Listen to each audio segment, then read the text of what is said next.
ನಮ್ಮನೆ ಯುವರಾಣಿ, ಹೇ ನಮ್ಮನೆ ಯುವರಾಣಿ. ಅಳಿ ಅಂದ್ರೆ ವರ ಪೂಜೆಗೆ ವರನ್ಗೆ ಹೆಣ್ಣಿನ ಕಡೆಯಿಂದ ಉಡುಗೊರೆ ಕೊಡ್ಬೇಕು. ಆದ್ರೆ ನಾವು ಅಮ್ಮ, ನಿಮ್ಮ ಆಶೀರ್ವಾದನೇ ನನ್ಗೆ ದೊಡ್ಡ ಉಡುಗೊರೆ.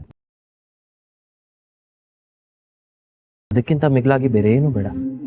ಹಾಗಲ್ಲಪ್ಪ, ಬಂಗಾರದಂತ ಅಳಿಯನಿಗೆ ಬಂಗಾರ ಕೊಡದೆ ಇದ್ರೆ ಏನ್ ಚಂದ. ಅದಕ್ಕೆ ನೀವು ಸಾಸಿವೆ ಕಾಳಿನಷ್ಟು ಬಂಗಾರ ಕೊಟ್ರು ನನಗದು ದೊಡ್ಡದೆ. ನೀವು ಯಾವುದಕ್ಕೂ ಮುಜುಗರ ಪಟ್ಕೋಬೇಡಿ. ಲಕ್ಷ್ಮಿ, ಅಳಿಯಂದ್ರೆ ಅಂತ ದೊಡ್ಡ ಮಾತಾಡ್ತಿರುವಾಗ ನೀನ್ ಯಾಕಮ್ಮ ಸಂಕೋಚ ಪಟ್ಕೋತೀಯ? ಕೊಡಮ್ಮ.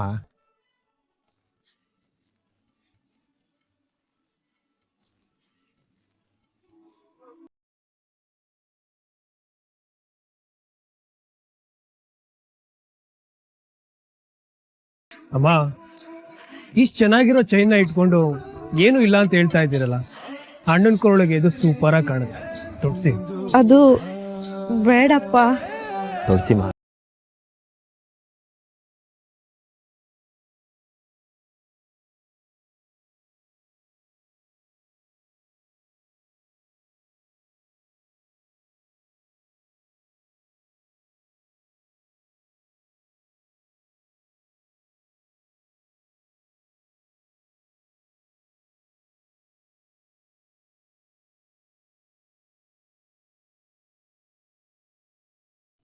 ಲಕ್ಷ್ಮಮ್ಮ, ಎಷ್ಟು ಕೊಟ್ವಿ ಅನ್ನೋದು ಮುಖ್ಯ ಅಲ್ಲಮ್ಮ, ಕೊಡೋದ್ರಲ್ಲಿ ಎಷ್ಟು ಪ್ರೀತಿ ಇದೆ ಅನ್ನೋದು ಮುಖ್ಯ.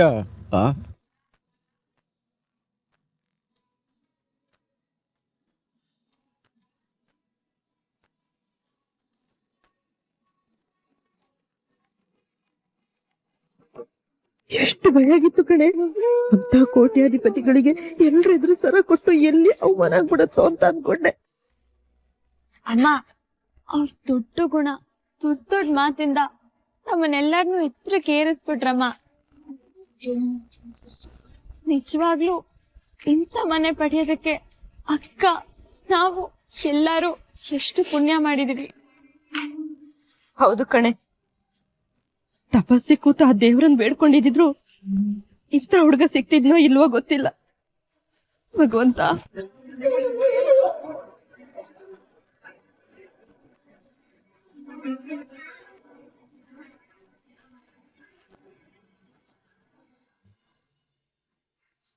ಯಾಕೆ ಅಹಲ್ಯ ಈಗ ದುಡ್ತಾ ಇದ್ದಾಳೆ?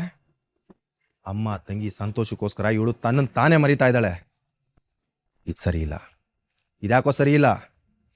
ಅಹಲ್ಯ, ಅಹಲ್ಯ,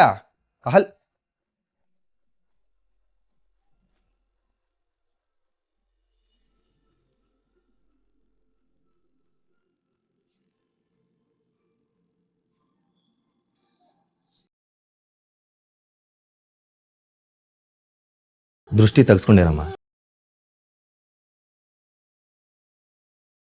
ಮುದ್ದಾಗಿರೋ ಮಗು ತರ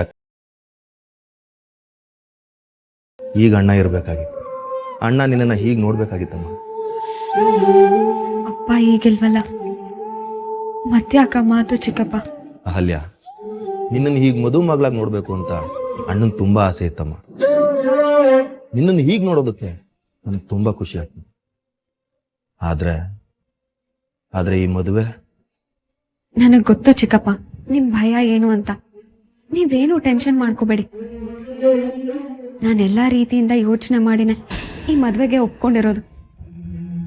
ನಮ್ಮೆಲ್ಲಾ ಸಮಸ್ಯೆಗಳಿಗೆ, ನೋವುಗಳಿಗೆ ಪರಿಹಾರನೇ ಈ ಮದ್ವೆ. ಇಲ್ಲ ಅಂದಿದ್ರೆ ನಾನು ಈ ಮದ್ವೆಗೆ ಒಪ್ಕೋತಾ ಇದ್ನಾ? ನನ್ನ ಮಗಳು ತುಂಬಾ ಬುದ್ಧಿವಂತೆ, ತುಂಬಾ ಯೋಚಿಸ್ತಾಳೆ. ಆದ್ರೂ ನಿನ್ನೊಂದು ಮಾತು ಕೇಳ್ತೀನಿ, ಈ ಮದುವೆ ಆದ್ರೆ ನೀನ್ ಖುಷಿಯಾಗಿರ್ತೀಯ ಮಗಳೇ? ಚಿಕ್ಕಪ್ಪ, ನೀವು 100 ಸಲ ಈ ಪ್ರಶ್ನೆನ ಕೇಳಿದೀರಾ, ನಾನು 101ನೇ ಸರಿ ಇದಕ್ಕೆ ಉತ್ತರ ಕೊಡ್ತಾ ಇದ್ದೀನಿ. ನಾನೀ ಮದ್ವೆನ ಖುಷಿಯಿಂದಾನೇ ಮಾಡ್ಕೋತಾ ಇದ್ದೀನಿ. ಅದೆಲ್ಲ ಬಿಡಿ, ನಾನು ಹೇಗ್ ಕಾಣಿಸ್ತಾ ಇದ್ದೀನಿ? ದೇವತೆ, ಪುಟ್ಟು ದೇವತೆ ತರ ಕಾಣ್ತಾ ಇದೆಯಮ್ಮ. ಈ ತಂದೆ ಜೀವಕ್ಕೆ ಈ ಮುದ್ದಾದ ಮಗುವಿನ ಮುಖ ಕೊನೆ ಉಸಿರಿರೋವರೆಗೂ ನೆನಪಿರುತ್ತಮ್ಮ. ಅಷ್ಟು ಚೆನ್ನಾಗಿ ಕಾಣಿಸ್ತಾ ಇದೆಯಾ? ಅಕ್ಕ ಅಕ್ಕ ಅಕ್ಕ ಅಕ್ಕ, ಅರಿಶಿನ ಶಾಸ್ತ್ರಕ್ಕೆ ರೆಡಿ ಆಗ್ಬೇಕಂತೆ. ರೆಡಿಯಾಗೇ ಇದೀನಲ್ಲೇ. ಇದಲ್ವೇ ಭಾವನ್ ಮನೆಯಿಂದ ಅರಿಶಿನ ಶಾಸ್ತ್ರಕ್ಕೆ ಬಟ್ಟೆ ಕೊಟ್ರಲ್ಲ ಅದ್ ಹಾಕೊಂಡ್ ರೆಡಿ ಆಗ್ಬೇಕಂತೆ.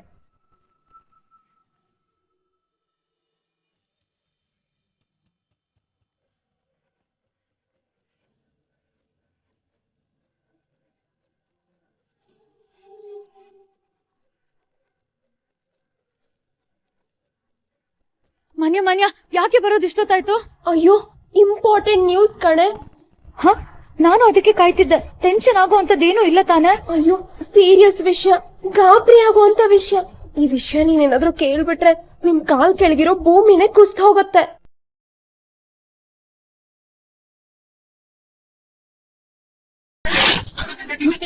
ಅಂಥದ್ದೇನೇ ಮ್ಯಾಟರು? ಮೀರಾ, ಅಮ್ಮ ಅಮ್ಮ ನನ್ ಫ್ರೆಂಡು ಮದ್ವೆಗೆ ಇನ್ವೈಟ್ ಮಾಡ್ತಿದ್ದ.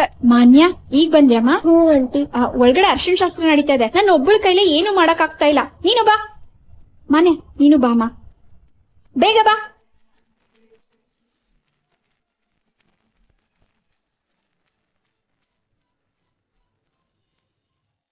ನೀ ತುಂಬಾ ಕಿಚಾಯಿಸ್ತಾ ಇದ್ಯಾ? ಬೇಡ ನೋಡು.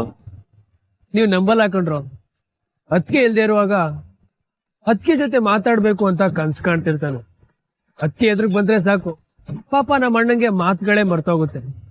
ಮಾತ್ ಮರ್ತೋಗಿ ಬರೀ ಕಣ್ಣಲ್ಲೇ ಮಾತಾಡ್ತಾನೆ. ಏನೋ ಸಾಕೇತ ಇದು, ಈಗ್ಲೇ 3 ಗಂಟೆ ಆಗ್ಬಿಟ್ಯೇನೋ? ಸುಮ್ನೆ ರೀ ಮಾವ, ನೀವು ಬೇರೆ. ಅನಿ, ಎಲ್ರೂ ಸೇರ್ಕೊಂಡು ನನ್ನ ಕಿಚಾಯಿಸ್ತಾ ಇದ್ದೀರಾ? ಆಯ್ತು ಬಿಡಪ್ಪ, ನಾನು ಹೋಗ್ತೀನಿ. ಅಣ್ಣ ಕೂತ್ಕೊಂಡೇ ಮಾತಾಡು. ಏನೇ ಹೇಳ್ರು, ಅಣ್ಣ ಅದಕ್ಕೆ ಜೋಡಿ ಮೇಡ್ ಫಾರ್ ಈಚ್ ಅದರ್. ನನ್ ಜವಾಬ್ದಾರಿ ಅಂತೂ ಇಲ್ಲಿ ಕಳೀತು. ಸಾಕು, ನನ್ ಜವಾಬ್ದಾರಿ ಕಳೀತು ಅಂತ ಸುಮ್ನೆ ಮೇಲ್ನೋಟಕ್ಕೆ ಹೇಳ್ತಿದ್ಯಾ ಅಷ್ಟೇ. ಆದ್ರೆ ಒಳಗೊಳಗೆ ತನ್ ಲೈನ್ ಕ್ಲಿಯರ್ ಆಯ್ತು ಅಂತ ಮನ್ಸಲ್ಲೇ ಮಂಡಿಗೆ ತಿಂತಿರ್ತಾನೆ ಅಲ್ವಾ ಮೀರಾ?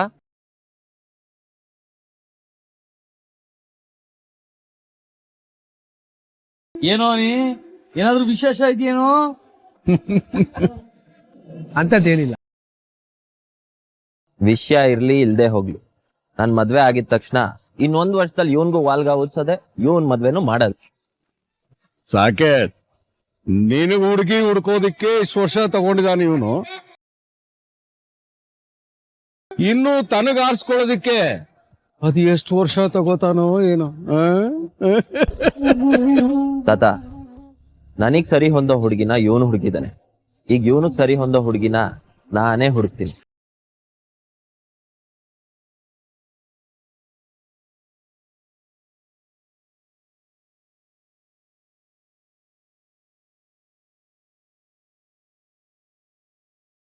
ಅದಪ್ಪ ಮಾತು ಅಂದ್ರೆ.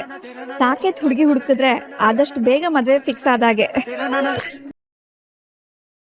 ಸಾಕು, ಇವನ್ ಎಂತ ಹುಡುಗಿನ ಹುಡುಕ್ತಿಯಪ್ಪ ನೀನು? ತಾತ, ಇವನ್ ಮೊಂಡ ಹಠನ ಮುರಿಯುವಂತ ಹುಡುಗಿನೇ ಹುಡುಕ್.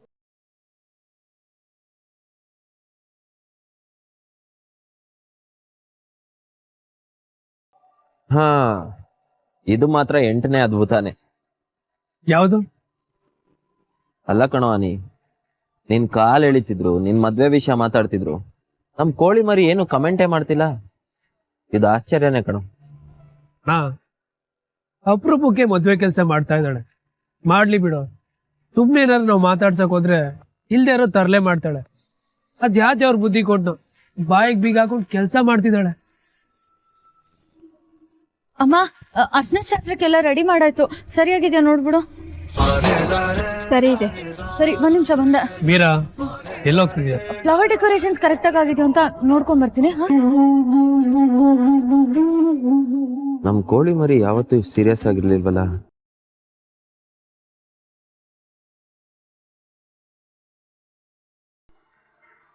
ಅಕ್ಕ, ಈ ಮದ್ವೆಯಿಂದ ನಮಗ್ ಎಷ್ಟ್ ಖುಷಿ ಆಗ್ತಿದ್ಯೋ ನಿನ್ಗೂ ಅಷ್ಟೇ ಖುಷಿ ಆಗ್ತಿದೆ ಅಲ್ವಾ?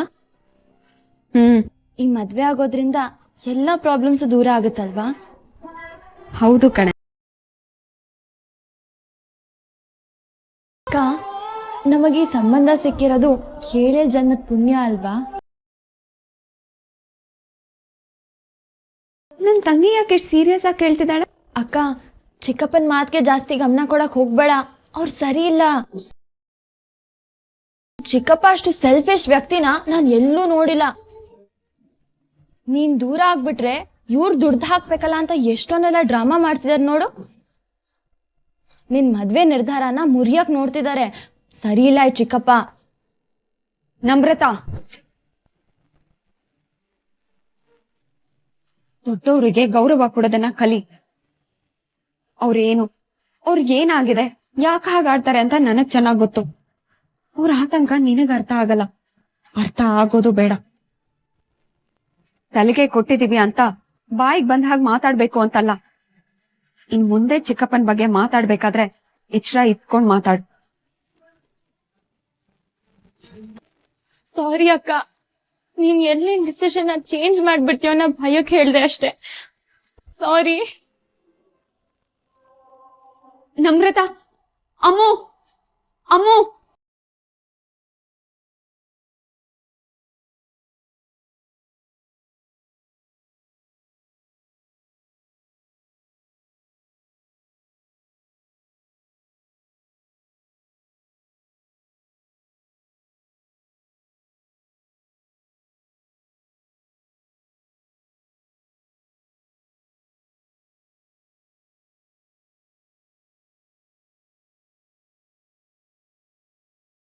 ಈಗ್ಲಾದ್ರೂ ಬಂದಲ್ಲ, ತುಂಬಾ ಇಂಪಾರ್ಟೆಂಟ್ ವಿಷಯ ಕಣೆ.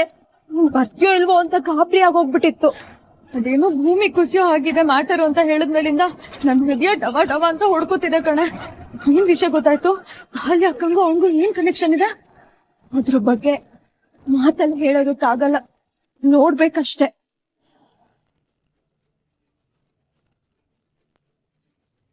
ನೋಡ್ಬೇಕಾ?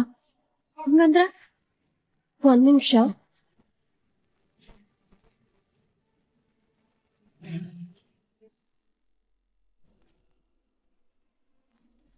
ಇಲ್ಲಿದಾನಲ್ಲ, ಇವನೇ ರಜತ್ ಚಂದ್ರ ಅಂತ.